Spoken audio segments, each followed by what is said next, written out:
Savez-vous d'où vient votre téléphone intelligent?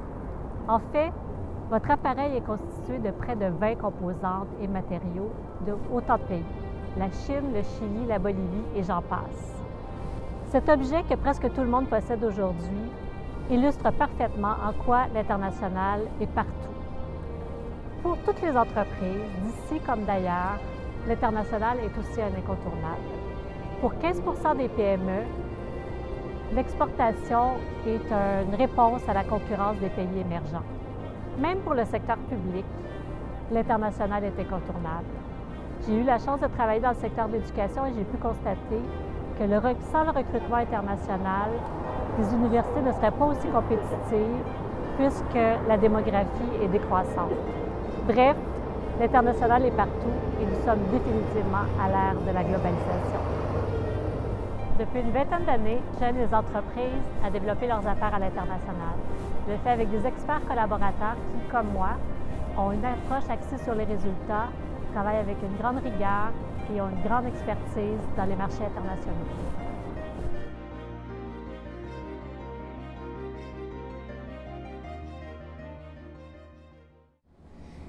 Les entrepreneurs québécois peuvent être intrépides. Ils sont habitués de réussir par leur intuition. Ils se disent qu'à l'international, c'est à peu près la même chose. Cependant, évidemment, il y a beaucoup plus de risques à l'international et malheureusement, il y a beaucoup de pertes financières quand on y va de façon essai-erreur de cette façon-là. Donc, il y a 3 cas de figure. Il y en a qui se découragent et qui abandonnent leur projet international. D'autres sont un peu plus chanceux, s'en tirent pas si mal, mais ils ne savent pas qu'ils auraient pu faire encore mieux. Et puis, il y a ceux qui s'en tirent relativement bien et qui vont chercher de l'aide finalement. Donc, c'est une des mesures de succès est vraiment attribuée à la capacité de l'entreprise d'aller chercher de l'aide et de mieux structurer et planifier sa démarche.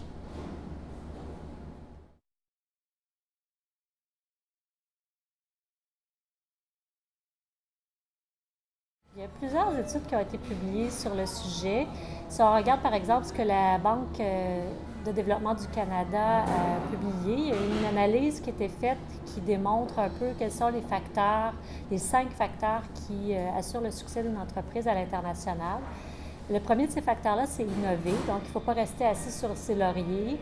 Souvent implanter des nouvelles technologies au sein de l'entreprise, mais aussi développer des nouveaux produits qui vont correspondre aux besoins qui sont changeants dans l'industrie, ici comme ailleurs.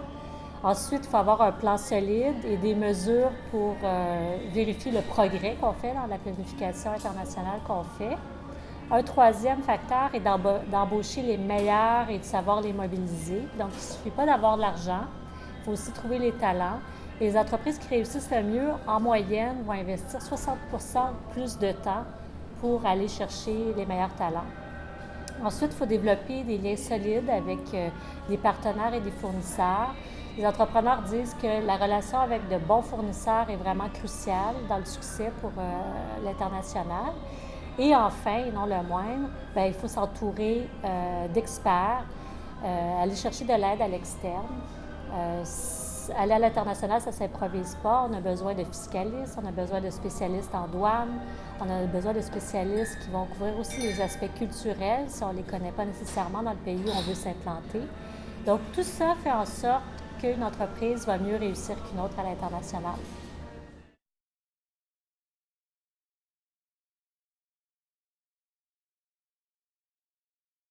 Stratégie internationale offre toute une gamme de services selon où vous en êtes dans votre projet d'internationalisation. Par exemple, si vous êtes débutant, on va vous aider à vous qualifier à l'international, c'est-à-dire identifier vos forces et vos faiblesses, puis essayer de pallier à ces faiblesses-là pour que vous puissiez enfin procéder à votre projet. Si vous êtes un peu plus expérimenté, ça peut vouloir dire, par exemple, valider les marchés que vous avez déjà sélectionnés, faire des études de marché, aller sur le terrain s'il faut pour valider certaines choses, trouver des fournisseurs, trouver des partenaires. Et si vous êtes expert, ça peut vouloir dire vous aider dans le suivi de votre plan international en identifiant des indicateurs de performance et en faisant de la veille stratégique, par exemple, pour suivre l'évolution des marchés que vous avez ciblés. Ça peut être par rapport à la concurrence, ça peut être par rapport à un secteur technologique qui est en évolution, par exemple. Donc, grosso modo, accompagnement analyse de marché, intelligence de marché. Et on fait tout ça, bien sûr, en réseau avec nos partenaires un peu partout à travers la planète qui nous soutiennent et aussi avec nos experts dans les domaines d'expertise qu'on n'a pas à la stratégie.